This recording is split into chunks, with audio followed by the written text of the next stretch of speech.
And welcome to बाबा बेटी talks. इस channel में हम लोग जो बच्चे होते हैं इनके इंटरेस्टिंग क्वेश्चन आंसर करने की कोशिश करते हैं और ये मेरे बाबा।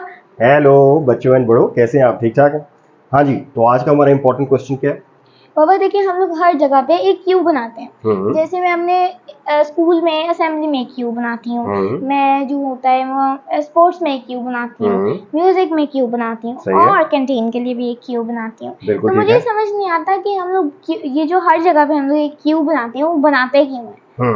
ये बड़ा इंटरेस्टिंग किस्म का क्वेश्चन है और वाकई इसका आंसर जो है वो मिलना चाहिए। अच्छा, सबसे पहले हम लोग ये देखते हैं कि जो क्यू है वो किस पैटर्न के ऊपर बनती है।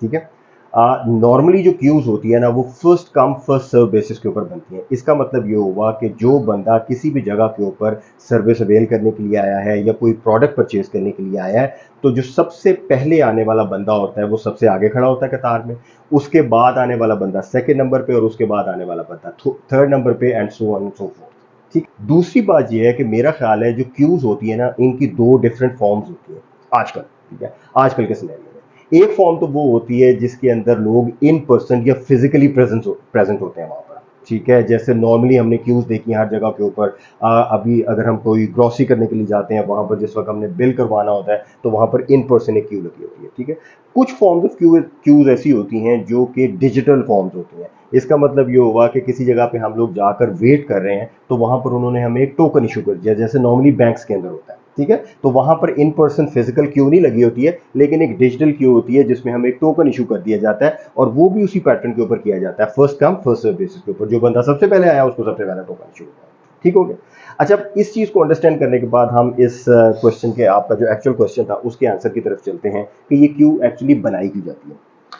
इसके लिए हम दो डिफरेंट सिनेरियोज देखते हैं और एक एग्जांपल लेते हैं मैकडॉनल्ड्स की। कुछ अर्सा पहले हम लोग मैकडॉनल्ड्स गए थे। ठीक है, अब सिनेरियो वन वो है जो कि एक हाइपोथेटिकल सिनेरियो है।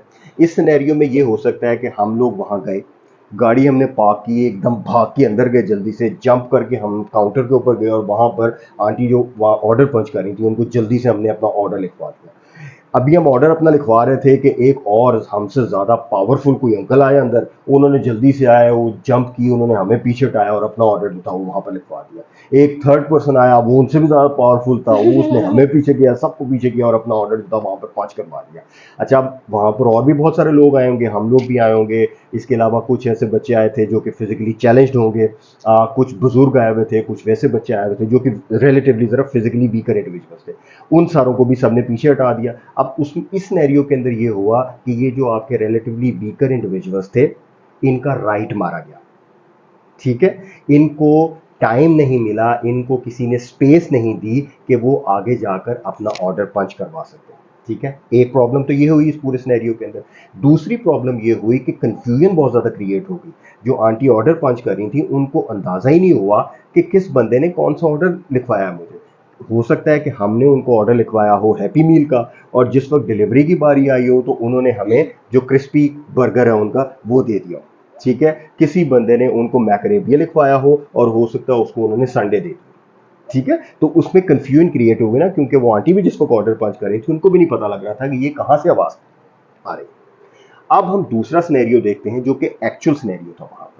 उस सिनेरियो में ये होता है कि हम लोग अंदर एंटर हुए, हमसे पहले उस आउटलेट के अंदर जितने लोग थे वो क्यू बनाकर खड़े हुए थे, हम भी उसी क्यू के अंदर शामिल हो गए और हमारे से बाद आने वाले लोग जो थे वो हमारे पीछे आ गए उसी क्यू के अंदर। ठीक है, इसका फायदा हमें ये हुआ कि एक तो डिसिप्लिन वहां पर था, सेकंड फायदा इसका ये हुआ कि जो आंटी ऑर्डर पंच कर रही थी उनका वन ऑन वन कन्वर्सेशन चल रही थी विद द कस्टमर। ठीक है, क्लैरिटी थी कि किस बंदे ने कौन सा ऑर्डर पंच करवाया है। और third and the most important benefit इसका ये था कि जो फिजिकली चैलेंज्ड लोग थे, जो वीकर इंडिविजुअल्स थे, जो बुजुर्ग थे वहां पर, जो बच्चे थे, उनको इक्वल राइट मिला अपना ऑर्डर पंच करवाने का और वहां से अपनी मर्जी की प्रोडक्ट परचेज करने का। ठीक है, सो क्यू का फायदा क्या हुआ? क्यू के तीन फायदे हुए हमें। सबसे पहला फायदा ये हुआ कि जो हमारे वीकर इंडिविजुअल्स थे वो भी हमारे भाई और बहनें हैं ना, ठीक है, तो उनको भी इक्वल राइट मिला कि वो अपनी प्रोडक्ट वहां से परचेज कर सकें। दूसरा बेनिफिट इसमें ये हुआ कि किसी किस्म की कोई कंफ्यूजन नहीं थी वहां पर। जो आंटी ऑर्डर पंच कर रही थी उनको भी पता था मैं किसका ऑर्डर कौन सा पंच कर रही हूँ और जो बंदा ऑर्डर प्लेस कर रहा था उसको भी ये पता था क्लियरली कि मैं कौन सा ऑर्डर प्लेस कर रहा हूँ। और जो थर्ड उसका फायदा ये हुआ कि वहां पर एक डिसिप्लिन था, किसी किस्म की कोई हड़बूंग नहीं वहां पर मची हुई थी, कोई खप नहीं वहां पर मची हुई थी।